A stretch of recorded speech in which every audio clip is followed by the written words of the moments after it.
শুভ বিকেল জানিয়ে ব্লগটা স্টার্ট করছি। আর আজকে কিন্তু বুধবার, আর এখন সময় হচ্ছে ওই 5:30 মতন হবে। তো যাই হোক, দেখতেই পাচ্ছ ছেলে দুটো সাইকেল নিয়ে বেরিয়ে পড়েছে, মানে গ্রাউন্ডে যাচ্ছে। অন্যান্য দিন ফুটবল বা ক্রিকেট খেলে, আর আজকে একটু ইচ্ছে হয়েছে না সাইকেল চালাবে। তো যাই হোক, সাইকেল চালাটাও ভালো, ওতেও কিন্তু প্রচুর পরিমাণে এক্সারসাইজ হয়।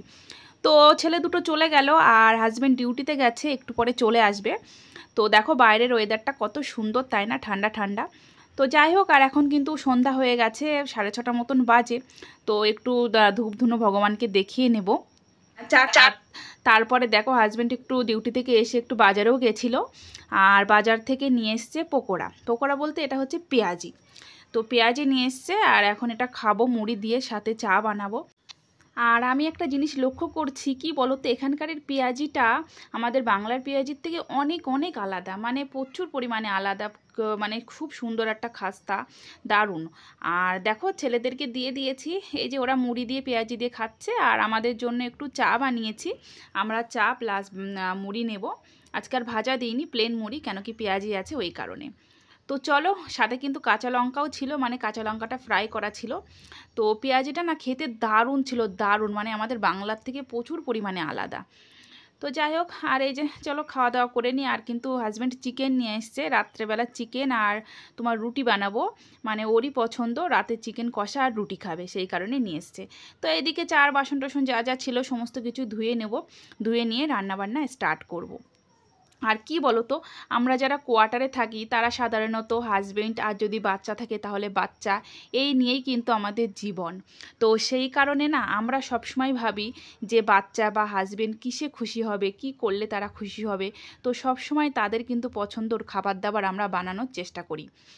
তো যাই হোক, আর এখন কিন্তু 8:10 বাজে, এখন কিন্তু ছেলের সামার ভ্যাকেশনের জন্য স্কুল অফ আছে। তবুও কেন জানি না মেসেজ করেছিল কালকে, মানে আজকে দেখো অনলাইনে ক্লাস হচ্ছে। অ্যাকচুয়ালি কালকে কিছু ম্যাথ পাঠিয়েছিল, সেই ম্যাথগুলো আর কি সলভ করার জন্যই অনলাইন ক্লাস চলছে। তো 1 ঘন্টা ক্লাস হবে বলেছিল, এখন 8টা বাজে, 9টা পর্যন্ত তো হবে। আর এই ঘরে ছোটোটাকে পড়াতে বসিয়েছি, দেখো ঘুমের ঢুলে কি করছে।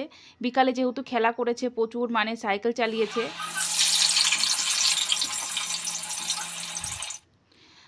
চালিয়েছে, না, ওই কারণে ক্লান্তি হয়ে গেছে। তো ঘুম ঘুম আসছে। আর প্রত্যেক দিন যদি গ্রাউন্ডে যায়, আর গ্রাউন্ডে ওরকম হাঁপিয়ে আসে, তারপরে না পড়তে চায় না। তো এক একদিন বলি যেতে হবে না। তোর পাপা বলে না, যাওয়া ভালো, শরীর ভালো থাকে। শরীর ভালো থাকে, কিন্তু ওই যে পড়তে বসলে এত নাটক করে না, কি বলবো। তো যাই হোক, ওইদিকে চিকেনটার মশলাটা কষছে, আর এদিকে কিন্তু আমি আটাটাও মেখে নিয়েছি। আটাটা মেখে এগুলো গোল গোল করে রাখলাম, একটু পরে রুটিটা বানিয়ে নেব। আর এইদিকে দেখো মশলাটা কষিয়ে নিয়েছি, আর এখন চিকেনটা দিয়ে দিয়ে ভালো করে কষিয়ে নেব।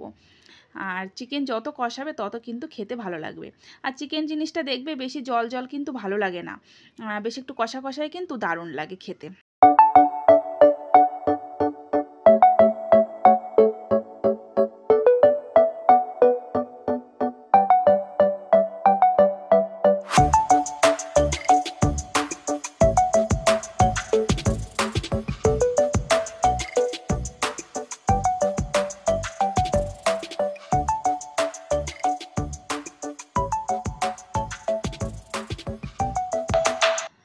তো দেখো রুটিটাও কিন্তু বানিয়ে নিয়েছি, কেন কি রুটিটা ঠান্ডা হতে না বেশ টাইম লাগবে, এখন যেহেতু গরমের টাইম, তো রুটি ঠান্ডা হতে টাইম লাগবে। আর এইদিকে চিকেনটাও যেহেতু গরম, তো ওই কারণে রুটিটা বানিয়ে নিলাম। তো তারপরে চারিদিকটা ভালো করে মুছে পরিষ্কার করে নেব। নিয়ে দেখো আমার রুটি একদম রেডি, টেবিলে রেখে আসব। আর যে পিড়ে বালয়ন যা যা ছিল, তাওয়া টাওয়া, ওই হাতে একই হাতে ধুয়ে নেব। তো চলো ধুয়ে নিই। আসলে কি বলো তো, একা হাতের সংসারের কাজ তো সব কিছু এক এক সময় মনে করি যে না থাক, রেখে দিই, পরে করব। তারপরে এক এক সময় আবার মনে করি সেই তো রেখে দিলে আমাকেই করতে হবে, কষ্ট হবে, পরে আবার আলিস্যি লাগবে। তো সেই কারণে রুটি বানাতে বানাতেই আর কি যা যা ছিল ধুয়ে নিলাম। তো দেখো চিকেনটা কিন্তু ভালো করে কষিয়ে নিয়ে জল দিয়ে দিয়েছিলাম, একটুখানি ফুটিয়ে কিন্তু নামিয়ে দিচ্ছি। আর ওই গরম থাকা অবস্থায় কিন্তু আমি সবার থালে থালে তুলে দেবো, কেন কি চিকেনটা ভীষণ গরম, ঠান্ডা হতে টাইম লাগবে যদি এই বড় কড়াইয়ের মধ্যে আমি রেখে দিই। আর রুটিটাও গরম ছিলই, তো রুটিটাও কিন্তু আমি হটপটের ঢাকনাটা দিইনি, খুলে রেখেছিলাম যাতে ঠান্ডা হয়ে যায়। আর আমরা আসলে রাতও হয়ে যাচ্ছে, আবার বুঝতেই পারছো এদের ডিউটি সবসময় টাইম তাড়াতাড়ি খাওয়া দাওয়া করে ঘুমিয়ে পড়তে হবে, ওই কারণেই। তো আমি একটা রুটি খেয়েছি আর কটা ভাত নিয়েছি, ব্যাস। তো এই দেখো সবার কিন্তু খাওয়া দাওয়া সব হয়ে গেছে। আর খাওয়া দাওয়ার পরে তো দেখো কত বাসন টাসন বার হবে। আসলে আমি রান্না করতে করতে সমস্ত কিছু ধুয়েই নিয়েছি, এখন খালি এটু প্লেট কটাই। তো দেখো আর এখনও চারিদিকে ভালো করে মুছে পরিষ্কার করে নেব। সংসারের কাজ যতই করো ততই কিন্তু শেষ হয় না। তো যাই হোক, চলো বাসন কটা ধুয়ে নিই, ধুয়ে নিয়ে তারপরে তোমাদের সাথে আবার কথা বলছি।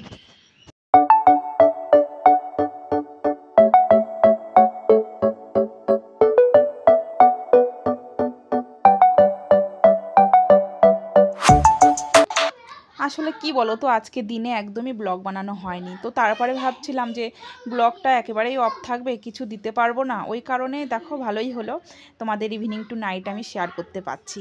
তো চলো বাসন কটা ধুয়ে টুয়ে নিই। আর বাসন কাটা ধুয়ে এসেই কিন্তু মানে সামনের ঘরের বিছানা করে দিয়েছি, মানে বড় ছেলের জন্য শুয়ে পড়বে। আর এইদিকে আমাদের ঘরের বেড কভারটাও চেঞ্জ করে নিচ্ছে। আমি বেশিরভাগ দিনে রাতেই চেঞ্জ করি, আমার দিনে করার টাইম হয় না। রাতে চেঞ্জ করার থাকলে চেঞ্জ করে রেখে দিই, সকালে ঘুম থেকে উঠে ভিজিয়ে দিই, মানে কাজটা খুব তাড়াতাড়ি হয়। আর মানে মনেও থাকে যে কী জামা কাপড় ভেজাবো, কী করব না করব, ওই কারণেই। তো এই দেখো বালিশের কভারগুলো ভালো করে চেঞ্জ করে গুছিয়ে গাছিয়ে বিছানাটাও ভালো করে টান করে সব পেতে দিলাম। আর এখন এই যে কম্বল দেখতে পাচ্ছ, কেন কি এখানে সবসময় একটু ঠান্ডা ঠান্ডা ওয়েদার থাকেই, ফ্যানও চালাতে হয় প্লাস কম্বলও নিতে হয়।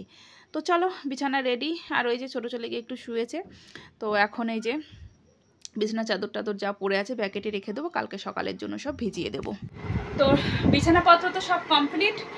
আর ওই ঘরে কিন্তু বড় ছেলে ঘুমিয়ে পড়েছে, এই যে লাইটও বন্ধ আছে, হয়তো দেখতে পারবে না, ওই যে ঘুমিয়ে পড়েছে, ওর বিছানা রেডি। আর এখন তো প্রায় 10:30 বাজে, ঠিক আছে।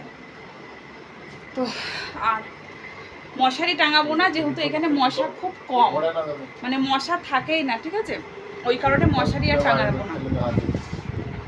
আর ভোরের দিকে এখানে একটু বেশ ঠান্ডা ঠান্ডাই লাগে, সেই কারণে সবসময় কম্বল রেখে দিতে হয়, পায়ের গোড়ায় রেখে দিয়েছি। তো চলো কি আর বলবো, আজকের ব্লগটা এখানেই শেষ করছি। সবাই ভালো থাকো, সুস্থ থাকো, আর আমার ব্লগগুলো কন্টিনিউ দেখতে থাকো। সবাইকে টাটা।